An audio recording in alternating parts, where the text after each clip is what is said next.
আলাইকুম ওয়া রাহমাতুল্লাহ। হুজুর, লা মাযহাবের ইমামের পিছনে জামাতে নামাজ আদায় করা যাবে কিনা? না, এখন মুকাল্লাফ বিশারা হওয়া প্রত্যেকটা মানুষের জরুরি, নাহলে আপনি শরীয়ত কিভাবে পালন করবেন?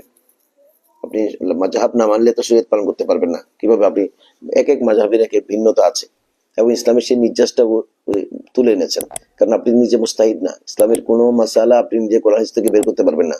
যিনি বের করতে পারবে উনি মাযহাব না মানলে কোনো অসুবিধা নেই।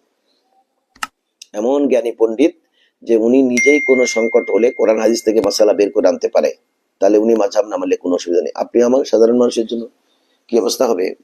আমরা কোরআন হাদিস বের করে নামাজের রক্তটা বের করে দেন আমাকে। নামাজ যে 5 ওয়াক্ত ফজর, জোহর, আসর, মাগরিব, এশা, এটা কোরআন শরীফে আছে, কিন্তু এখান থেকে আমি যদি বলি যে আমি আপনারটা মানি না, কোরআন শরীফের কথা বলে নাই। কোরআন শরীফ বলেছেন ফজরের কথা বলেছেন, জোহরের কথা বলেছেন, আসরের কথা, মাগরিবের কথা বলেছেন। আপনি এখন টাইমিংকে কিভাবে ঠিক করলেন? এত থেকে এত পর্যন্ত ফজর, এত থেকে এত পর্যন্ত জোহর, এতটা থেকে এতটা পর্যন্ত আসর, এইগুলো ঠিক করলেন হাদিসের ভিত্তিতে। তো হাদিস এবং কোরআন কোথায় আছে এগুলো কালেকশন করে আপনাকে বের করতে হবে না? বের করার মতো যোগ্যতা যদি আপনার না থাকে, তো আপনি কিয়ামত পর্যন্ত শুধু বের করতে থাকবেন যে হাদিস থেকে ব্যাখ্যা করে আপনি টাইমিংটা বের করে দেন। এই জন্য একজন মুস্তাহিদ লাগবে। মুস্তাহিদের উনি মাযহাব না মানলে হবে, কিন্তু মুস্তাহিদ ছাড়া আমরা যারা সাধারণ, আমাদের সবার জন্য মাযহাব মানা ফরজ। আজকে দেখুন, আচ্ছা গৌসবাক শেখ বগদাদ শাহ আব্দুল কাদের জিলানী রাদিয়াল্লাহু তাআলা আনহু নিজেই কিন্তু একজন মুস্তাহিদ, নিজে মুস্তাহিদ হতে পারতেন, কিন্তু উনি মুস্তাহিদ হন নাই।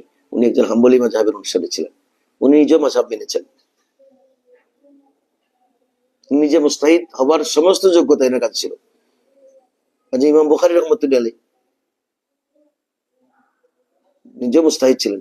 এরকম বড় বড় বুজুর্গ সকলে কিন্তু মুস্তাহিদ, তারপরে ইনারা মাযহাব অনুসরণ করেছেন। নিজস্ব মাযহাব করলে অনেক বেশি মাযহাব হয়ে যাবে। যেমন আমাদের 4 মাযহাব এখন বিখ্যাত, মাযহাবের চেয়েও বেশি ছিল, আর অনেকগুলো মাযহাব ছিল, কিন্তু অনেকগুলো মাযহাবের মধ্যে ওই সব মাযহাবের অনুসারী না থাকার কারণে মাযহাবগুলো আস্তে আস্তে বিলুপ্ত হয়ে গেছে, অনুসারী না থাকার কারণে। এই 4টার অনুসারী আছে, তাই এই 4টা কিন্তু প্রায়োরিটি পেয়েছে। তার মধ্যে আমাদের হানাফি মাযহাবের সবচেয়ে বেশি অনুসারী। আশা করি বিষয়টি আপনি উপলব্ধি করতে পেরেছেন। আপনাকে ধন্যবাদ।